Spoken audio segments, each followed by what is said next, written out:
Good morning, good afternoon, good evening. This is Tito Dustin, and today, hindi laptop ang isushoot natin. But ang tawag nila dito is a handheld gaming console, which is yung bago ROG Xbox Ally X. Anong meron dito sa unit na ito? Ba't ko sinabi parang laptop? Well, it's because of the operating system of this. Alam nyo ba, ang operating system nitong ROG Xbox Ally X is a Windows OS. To be exact, it's Windows 11.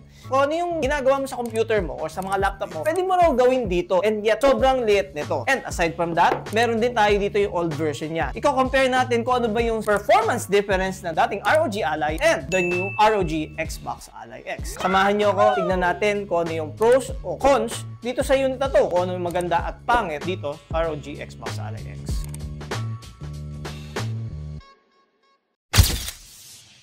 Once na in-open nyo to, technically, it's actually na-plastic cover ito. Bago mo makukuha yan, meron pa nga dito instructions on how to open it and the unit itself. And ano kasama nito? Number 1, yung kanyang charger. Ito yung charger niya, which is 65 watts. Parang common na yung 65 watts kahit sa mga charger ng mga cellphone, 65 watts na rin eh. So, ibig sabihin, this 65 watts is also a Type-C. Alam mo naman, mga saksakan ngayon, mga Type-C na rin naman. So, ibig sabihin, pag dinala nyo yung console nyo, naiwanan nyo yung charger nyo, as long as meron kang charger ng mobile phone mo na 65 watt, it's still good to go na pwede mo i-charge yung ROG Ally. Vice versa, pag ito ang dala mo at nalobat yung cellphone mo, pwede mong gamitin to sa any cellphones mo. And even sa mga laptops ngayon, dahil Type-C na rin ang kanilang charger. And what else meron pa dito? Ito naman. Alright, ito yung mga manuals niya. ASUS Warranty Information Form, in case na huwag naman sana masira, baka kailanganin nyo. Okay, so what else we have here? Ito pa. Last but not the least, yung kanyang stand. This is yung ROG stand. Parang gulo. Wait lang, tabi nga mga natin to. Ito, stand. Ayan. Diba? Yun yung lahat ng nasa loob ng box. But in case may nakalimutan ako, I'll let you know. Sorry. Wala siyang earbuds. Wala siyang silicone casing katulad ng mga mobile phones. Ayan. Anyways, ito naman talaga binili natin. Before we proceed on the specifications, tignan na muna natin yung difference niya.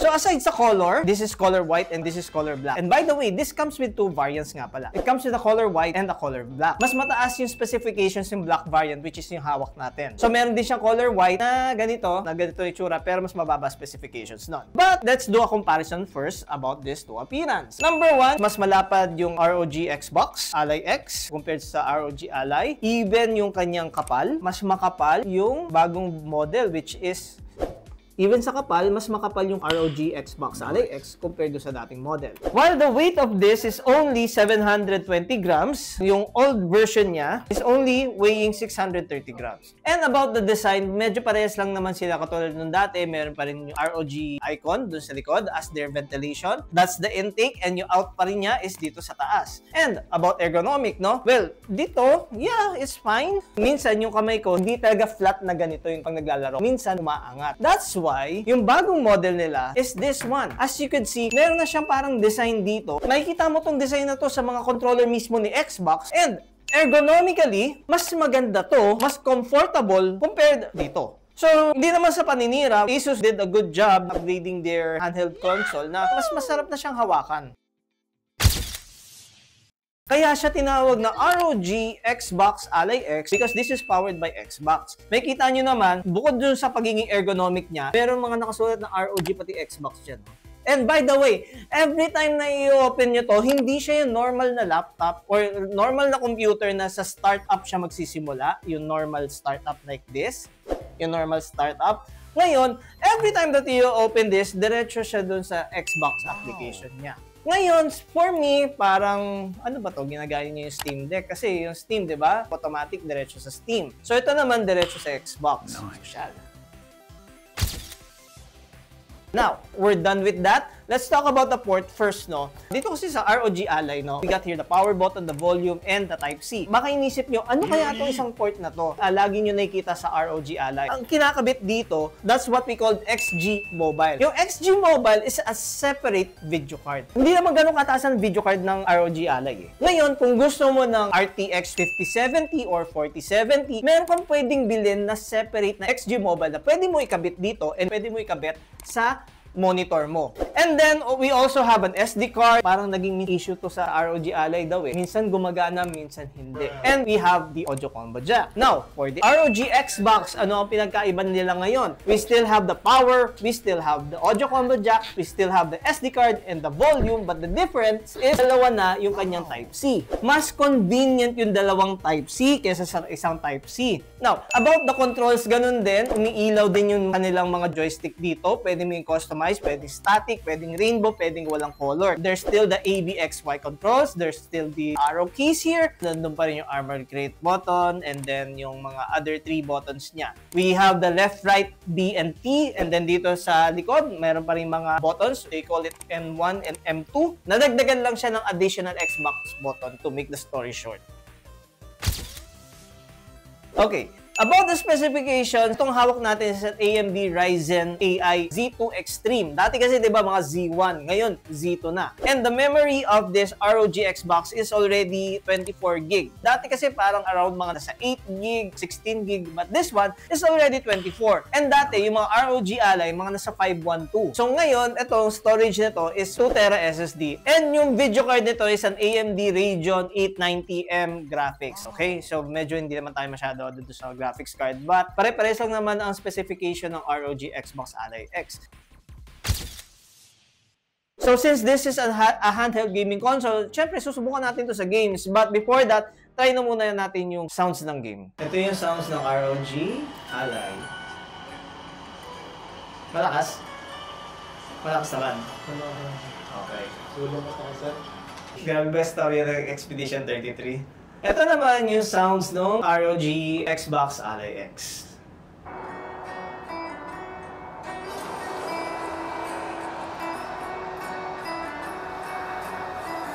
Sino mas malakas? Yan, Ito. mas clear, diba? Mas clear to. May bass. Okay. Full yung sound. So sabi ng video editor namin, yung sounds na to is parang may pagka-cellphone, may pagka-lata daw. While, yung sounds naman itong ROG Xbox Ally X is parang may pagka-konting bass na. Baka naka-factor din kasi yung kanyang body. Kasi syempre pag mas malaki yung body, mas buo yung sound. Pag mas maliit yung isang device, parang mas lata yung tunog. Pero by means of sound quality, tinatalo siya nito, no? Mas malakas ang sounds nito compared dito, no? Tinatalo. I'm not sure kung makikita yan dyan sa camera, but of course, ang kasama ko is mga video editors and alam ko medyo clingy rin sila sa mga graphics or sa picture quality. Tingnan natin kung ano mas magandang picture quality. Ang ganda nun sa ano. Mas maganda, sir. Mas maganda ang picture quality. So, maganda yung colors po niya and mas clear yung images. Clear images. And speaking about images, parehas pala ang settings nito. We put it on the lowest settings para at least mas ma-enjoy natin yung laro. And speaking about laro, let's focus on the FPS nito and yung FPS nitong isa na hawak natin. Let's start first here sa dating ROG Ally. As you can see there, naka-optimize na to, naka 35 watts, and kasaksak yung charger. Well, because para mas malakas and palobat na rin kasi. As you can see, the FPS there is naglalaro na mga around 23 or 22. Kanina, I was able to get around 30. But in average, I can see right now, mga nasa 20 FPS. Now, susubukan naman natin dito sa ROG Xbox Ally X. As you can see here, mga nasa 50 FPS siya. And as you can see, mas smoother siya. Well, because syempre, mas mataas ang processor niya. It is a Z2 Extreme and it's already 24 GB. So, ayan, yan yung makikita yung difference between them. At here naman, makikita nyo, this is Assassin's Creed Shadows, isa sa mga latest game ni Assassin's Creed. And this is also a AAA game. As you can see here, yung FPS niya, naglalaro ng mga around 60 to 70. At kanina nga, nag-spike to ng 80. So, if you're looking for a high-end gaming console, try nyo itong ROG Xbox Ally X.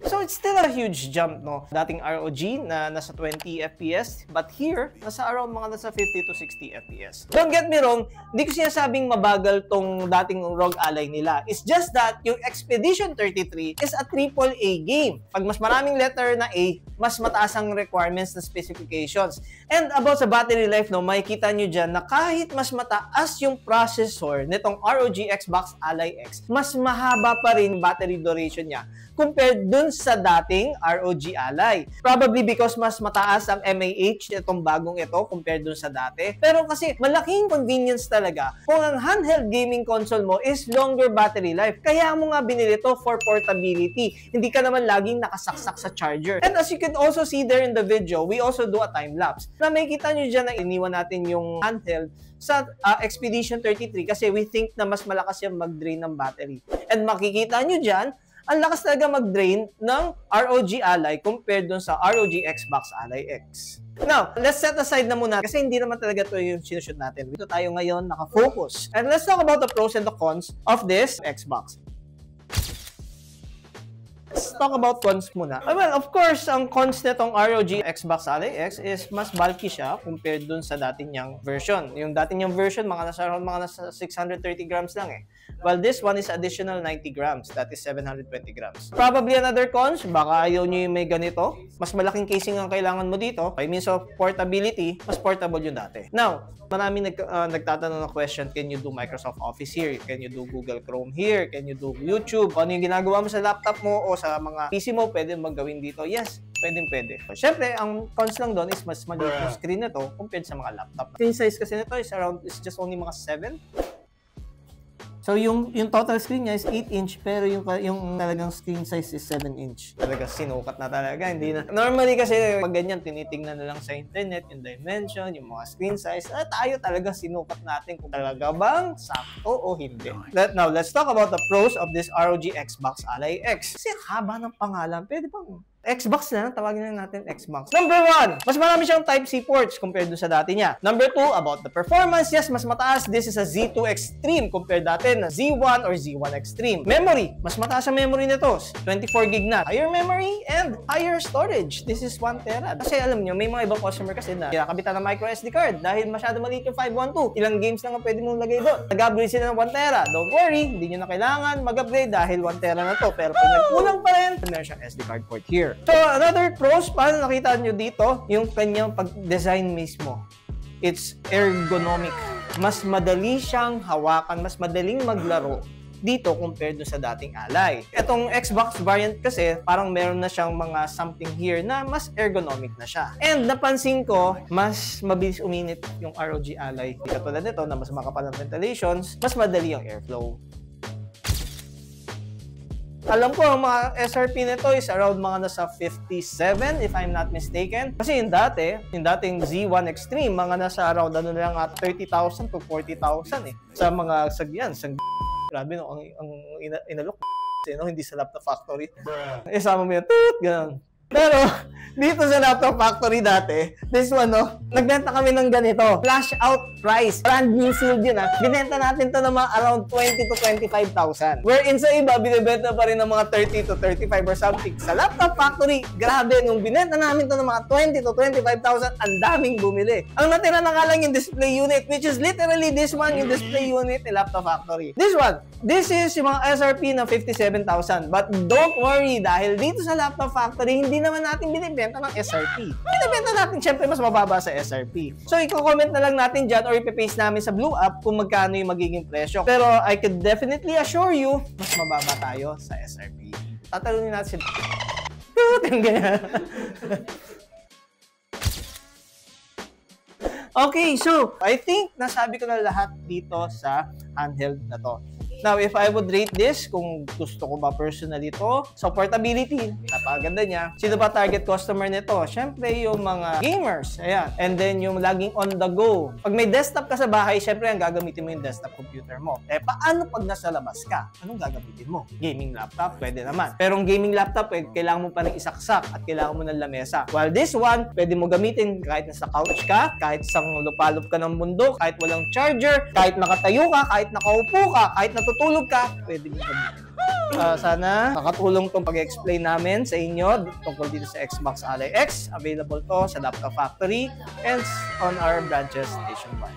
So then again, this is Tito Dustin, and if you stayed this long, no, a like and a subscribe to the page is much appreciated. See you on our next video. Have a good day. Bye-bye.